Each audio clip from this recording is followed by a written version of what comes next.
Guys ഒരു concrete slab ഇങ്ങനെ വലിച്ച് പൊക്കുക കേട്ടോ. എന്താ സംഭവം എന്ന് വെച്ച് കഴിഞ്ഞാൽ രണ്ട് പാമ്പുകൾ അതിൻ്റെ ഉള്ളിലുള്ളത്. ഒന്ന് അണലിയും ഒന്നൊരു വെള്ളിക്കട്ടനും. ഇത് ആ ചെറിയ സംഭവം പിടിച്ചാൽ കണ്ടില്ലേ, അതാട്ടോ വെള്ളിക്കട്ടന്. ഇതെന്താ ഇപ്പം ഇതിന് രണ്ടാളും കൂടി ഇതിനുള്ളിൽ ചെയ്യുന്നത് നമുക്കറിയില്ല. പക്ഷേ രണ്ട് പാമ്പിൻ്റെ ഉള്ളിലുണ്ട് ഈ സ്ലാബിൻ്റെ ഉള്ളിൽ. ഇതാ വെള്ളിക്കട്ടൻ, കണ്ടില്ലേ. അങ്ങനെ വെള്ളിക്കട്ടനൊക്കെ പിടിച്ച് നമ്മൾ ബാഗിലാക്കി. ഒന്നും കൂടി സ്ലാബിൻ്റെ അടിക്ക് നോക്കിയപ്പോലെ കണ്ടത് ഇത് 6 മുട്ടകൾ കേട്ടോ. ഇതാ വെള്ളിക്കട്ടൻ്റെ മുട്ട എന്നാണ് കേട്ടോ മൂപ്പര് പറയുന്നത്. സംഭവം കണ്ടില്ലേ, പാമ്പിൻ്റെ മുട്ട. ഇതൊക്കെ നമുക്ക് റയറായി കാണാൻ പറ്റുന്ന സാധനം കേട്ടോ. ഇനിയാണ് അടുത്ത ടാസ്ക്. നമ്മളൊരു വലിയൊരു അണലി അതിൻ്റെ ഉള്ളിലുണ്ട് കേട്ടോ, അതിനെ പിടിക്കണം. വനം വകുപ്പിൻ്റെ ഔദ്യോഗിക സ്നേക്ക് റെസ്ക്യൂറായ സുജിത്ത് വയനാട് കേട്ടോ പാമ്പിനെ പിടിക്കുന്നത്. ഇത് കണ്ടില്ലേ, അണലി അത്യാവശ്യം സൈസ് ഉണ്ട് കേട്ടോ. അതാ സ്ലാബിൻ്റെ അടിയിലേ ഇങ്ങനെ പതുങ്ങി ഒളിച്ചിരിക്കുകയായിരുന്നു. അങ്ങനെ ഇവരെങ്ങനോ ഭാഗത്തിന് കണ്ടു. അവിടെ എന്തോ പണിയാണ് എനിക്ക് തോന്നുന്നത്. ആ സമയത്താണ് ഇതിനെ കാണുന്നത് കേട്ടോ.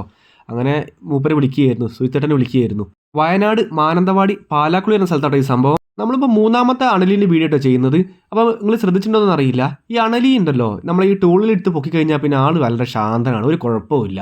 നിങ്ങൾ തിരിച്ച് ആക്രമിക്കാനോ അങ്ങനെ ശ്രമിക്കാറൊന്നുമില്ല. വളരെ കൂളായിട്ട് ഇങ്ങനെ നിൽക്കും. എന്നിട്ട് നൈസായിട്ട് അവർ കൊണ്ടുവന്ന ബാഗിലേക്ക് കയറി പോകും. പക്ഷേ എന്നും ഓർക്കുക, അണലി വളരെ ഡേഞ്ചറസ് ആയ പാമ്പാണ്.